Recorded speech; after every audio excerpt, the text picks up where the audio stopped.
السلام علیکم ورحمۃ اللہ وبرکاتہ۔ نحمده ونصلی علی رسولہ الکریم، اما بعد فاعوذ باللہ من الشیطان الرجیم، بسم اللہ الرحمن الرحیم، رب اشرح لی صدری ویسر لی امری واحلل عقدۃ من لسانی یفقہوا قولی۔ فصل 38، نفس کی ذلت اور رسوائی۔ گناہوں کی ایک سزا یہ بھی ہے کہ گناہوں سے نفس ذلیل، حقیر اور ناپاک ہو جاتا ہے، تاکہ ہر چیز، ہر بات میں وہ حقیر و بے توقیر ہو کر رہ جاتا ہے۔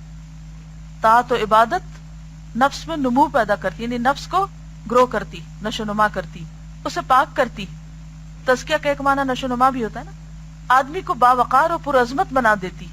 چنانچہ اللہ تعالیٰ کا ارشاد ہے، قد افلح من زکاہا وقد خواب من دساہا۔ جس نے اپنی روح کو پاک کیا وہ اپنی مراد کو پہنچا، اور جس نے اسے دبا دیا وہ ضرور گھاٹے میں رہا۔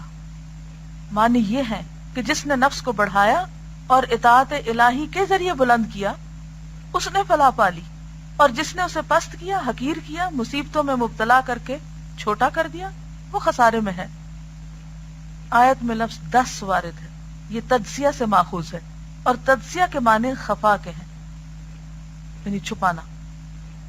اس معنی میں اللہ تعالیٰ کا یہ ارشاد ہے، یدسہ فی التراب، اس کو مٹی میں دبا دیتا ہے۔ دس یعنی چھپا دیتا ہے۔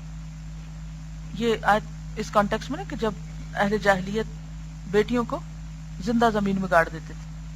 گناہگار اپنے نفس کو معصیت میں چھپاتا ہے، گناہوں میں، اور اس معصیت کو بھی مخلوق سے پوشیدہ رکھنے کی کوشش کرتا ہے، یعنی پہلے گناہ کرتا ہے چھپ کے، پھر لوگوں سے اور اسے چھپاتا ہے تاکہ رسوائی نہ ہو، حالانکہ وہ خود اپنی نگاہوں میں گر چکا، اللہ تعالیٰ کے نزدیک گر چکا، اللہ کی مخلوق کے نزدیک گر چکا۔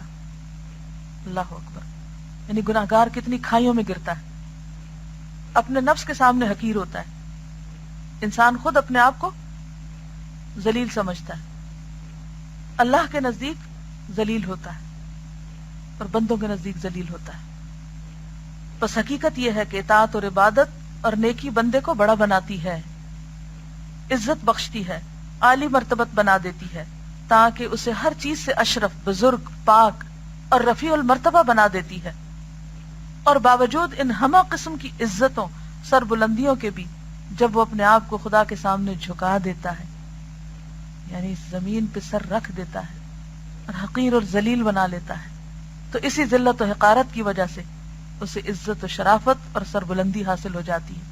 بس حقیقت یہ ہے کہ معصیت اور گناہ سے زیادہ بندے کو ذلیل و حقیر کر دینے والی کوئی چیز نہیں، اور طاعت و عبادت سے زیادہ شرافت اور سربلندی عطا کرنے والی کوئی چیز نہیں۔